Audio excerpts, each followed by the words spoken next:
हाय दोस्तों, आराध्या क्लासेस अन्नई में आपका स्वागत है। आज हम हिंदी विषय से वर्णमाला चैप्टर से महत्वपूर्ण 20 प्रश्नों को देखेंगे। यह प्रश्न आपके वर्णमाला से होंगे, तो आइए इन प्रश्नों को शुरू करते हैं। यहाँ आपका पहला प्रश्न क्या है? भाषा की सबसे छोटी इकाई है। तो भाषा की सबसे छोटी इकाई क्या होती है? भाषा की जो सबसे छोटी इकाई होती है वो होती है वर्ण। तो भाषा की सबसे छोटी इकाई आपकी क्या हो जाएगी? वर्ण हो जाएगी। ठीक है, आगे बढ़ते हैं। आगे आपका प्रश्न है वर्णमाला किसे कहते हैं? तो वर्णमाला किसे कहते हैं? शब्द के समूह को नहीं, वर्णों के संकलन को नहीं, शब्द की गणना को नहीं, वर्णों के व्यवस्थित क्रम को। तो वर्णों के व्यवस्थित क्रम को क्या कहा जाता है? वर्णमाला कहा जाता है। बस वर्णों के व्यवस्थित क्रम को क्या कहा जाता है? वर्णमाला कहा जाता है। तीसरे प्रश्न को देखेंगे। निम्नलिखित में से कंठ ध्वनियां हैं, कंठ ध्वनियां हैं, तो कंठ ध्वनियां कौन सी होती हैं? क वर्ग की होती है। क च ट त प कंठ तालु मूर्धा दंत ओष्ठ। तो आपकी जो है क वर्ग की जो ध्वनियां होती हैं वो कंठ ध्वनियां होती हैं। तो इसमें क और ख आ जाएगा। यह आपका कंठ ध्वनियों के लिए होगा। अगला प्रश्न देखते हैं। अगला प्रश्न आपका है स्थान के आधार पर बताइए कि मूर्धन्य व्यंजन कौन से हैं? तो कंठ तालु मूर्धा, कंठ तालु मूर्धा। ठीक, क च ट, तो ट ठ ड ढ, तो ये आपका जो ड और ढ है यह आपका क्या हो जाएगा? मूर्धन्य हो जाएगा। तो ऑप्शन नंबर सी आपका इसके लिए सही हो जाएगा। ठीक है, आगे बढ़ते हैं और पांचवें प्रश्न पे आते हैं।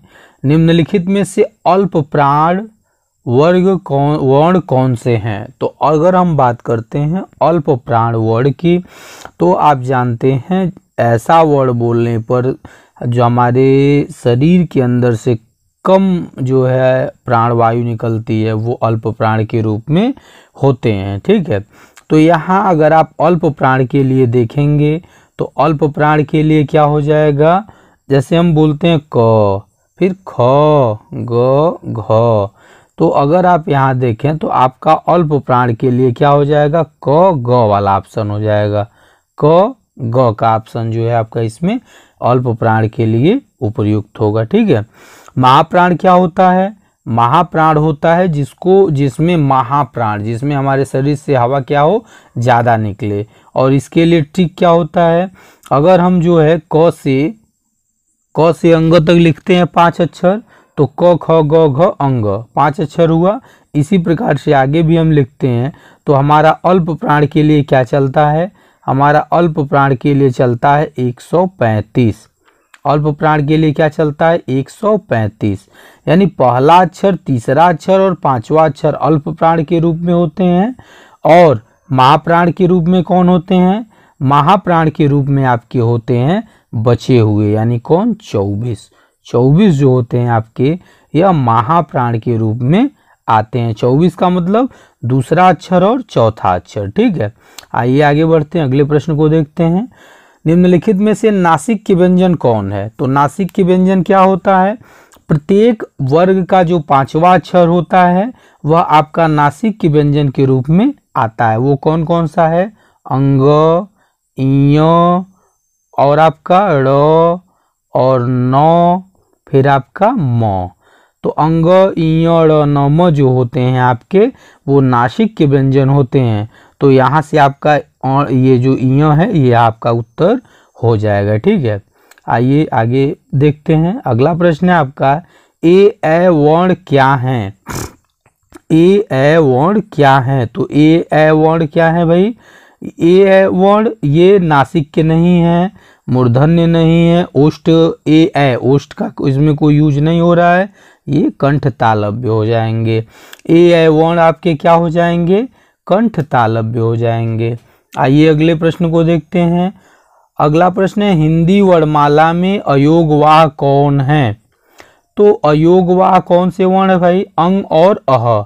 आप जानते हैं कि अयोगवाह वर्ण कौन कौन से हैं? अंग और अह। तो यहाँ से आपका जो डी वाला ऑप्शन हो जाएगा अंग और अह का, यह अयोगवाह के रूप में हो जाएगा। ठीक है, आइए अगले प्रश्न को देखते हैं। अगला प्रश्न है क्या आपका, निम्नलिखित में से बताइए कि कौन सा द्वित्व व्यंजन है।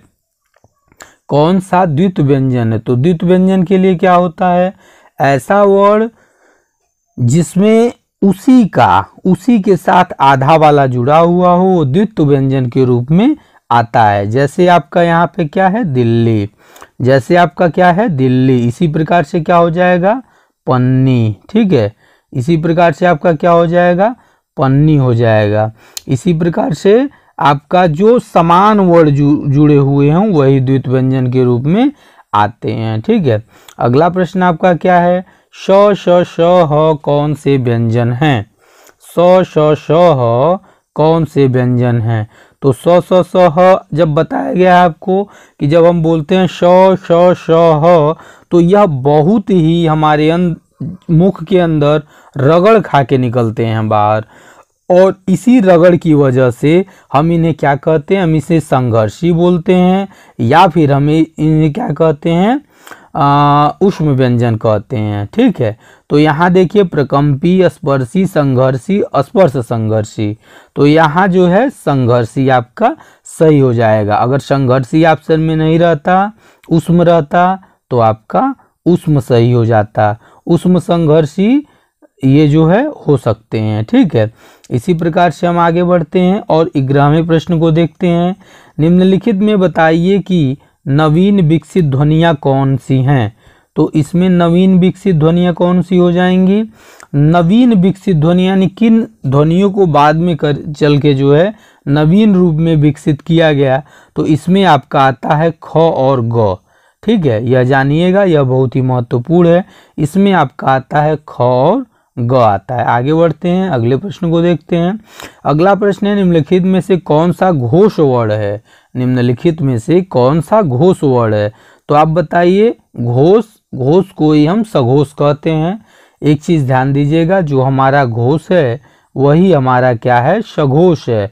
तो आप परेशान नहीं होइएगा, घोष को ही हम क्या कहते हैं, सघोष कहते हैं। तो यहाँ से अगर आप टैली करवाएंगे किसके लिए, घोष वर्ण कौन है, तो घोष सघोष। तो आपका इसमें क्या है, एक ट्रिक चलता है। ट्रिक क्या चलता है, ट्रिक पता है आप लोगों को, 12 345। 12 345 यानी 12 यानी पहला और दूसरा अक्षर जो नॉर्मल रूप से होते हैं वो अघोष होते हैं, तीसरा चौथा पांचवा जो होते हैं वो सघोष होते हैं। ये या तीसरा चौथा पांचवा आपके घोष होते हैं। तो क ख ख दूसरा वर्ड हो गया, अक्षर हो गया, च जो है आपका पहला हो गया। यहाँ देखिए प फ ब भ म। तो यहाँ जो म है आपका वह कौन सा अक्षर है, चौथा अक्षर है, इसलिए यहाँ से यह जो है म आपका क्या हो जाएगा, घोष वर्ण में आ जाएगा। ठीक है, म आपका किस में आ जाएगा, घोष वर्ण में आ जाएगा। ठीक है, आगे बढ़ते हैं, अगले प्रश्न को देखते हैं। अगला प्रश्न है आपका, कौन सा अमानक वर्ण है। कौन सा अमानक वर्ण है। ठीक है, तो इस प्रश्न को आप लोग थोड़ा सा बताने का काम करिएगा, क्योंकि मेरे समझ से यह प्रश्न कुछ गड़बड़ लग रहा है। तो आप इसमें अगर आंसर पता होगा तो आप इसका आंसर कमेंट में दीजिएगा। ठीक है, आइए आगे बढ़ते हैं। क ग ज फ किस प्रकार की ध्वनियाँ हैं। तो क ग ज फ आपकी कौन सी ध्वनियाँ हैं, अरबी फारसी ध्वनियाँ हैं। क ग ज फ कौन सी ध्वनियाँ हैं, अरबी फारसी ध्वनियाँ। आगे बढ़ते हैं, हिंदी में मूलतः वर्डों की संख्या कितनी है। तो हिंदी में मूलतः देखिए वर्डों की संख्या 49 आती है। तमाम बुक तमाम प्रकार के आंसर देते हैं, लेकिन सामान्य रूप से हिंदी में मूलतः वर्डों की संख्या कितनी होती है, 49 होती है। इसमें नहीं है तो इसमें आप 50 कर सकते हैं, 50 हो जाएगा। ठीक है, आगे बढ़ते हैं, अगले प्रश्न को देखते हैं। छ ध्वनि किसके अंतर्गत आती है।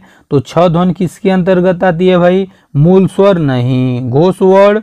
घोष वर्ण के बारे में सोचा जा सकता है, लेकिन आगे बढ़ते हैं, संयुक्त वर्ण। यही आपका हो जाएगा कि यह सबसे पहले संयुक्त वर्ण से आती है। क्यों, क्योंकि जो हमारा छ से छतरी बना हुआ है वह क और प्लस किसके साथ बना हुआ है, स के साथ मिलकर बना हुआ है। ठीक है, आगे बढ़ते हैं, अगले प्रश्न को देखते हैं। हिंदी शब्दकोश में के छ का क्रम किस वर्ण के बाद आता है। तो इसको आप हमेशा ध्यान दीजिएगा, हिंदी शब्दकोश के 6 का क्रम हमेशा क के बाद आता है। किसके बाद आता है? क के बाद आता है। आपका आंसर यहाँ क्या हो जाएगा? क हो जाएगा। आगे बढ़ते हैं, अगला प्रश्न देखते हैं। ज्ञ वर्ण किस वर्गों के संयोग से बना है? तो ज्ञ वर्ण किसके संयोग से बना है भाई? ज और इ से। और ज और इ किस प्रकार का होना चाहिए? ज आपका हलंत वाला होना चाहिए। तो आपका कौन सा हो जाएगा? ऑप्शन नंबर बी सही हो जाएगा। आते हैं, अघोष वर्ण कौन सा है? अघोष वर्ण कौन सा है? तो अघोष वर्ण कौन सा हो जाएगा? अघोष वर्ण आपका हो जाएगा, पहले और दूसरे अक्षर होते हैं। तो पहले और दूसरे अक्षर में देखिए ज झ, ज झ, च छ ज झ, च छ ज झ, तो ये सघोष है। स स स ह, स स स ह। अब यहाँ देखिए बात आती है स स स ह की, ठीक है। तो इसमें जो आपका स है यही आपका क्या हो जाएगा? अघोष हो जाएगा, ठीक है। अगला प्रश्न देखिए, घ का उच्चारण स्थान कहाँ है? तो क ख ग घ, क ख ग घ, पहले वो क ख ग घ अंग, क ख ग घ अंग, च छ ज झ, तो कंठ तालु मूर्धादन तुष्ट, तो इसका उच्चारण कहाँ से है? कंठ से है, ठीक है।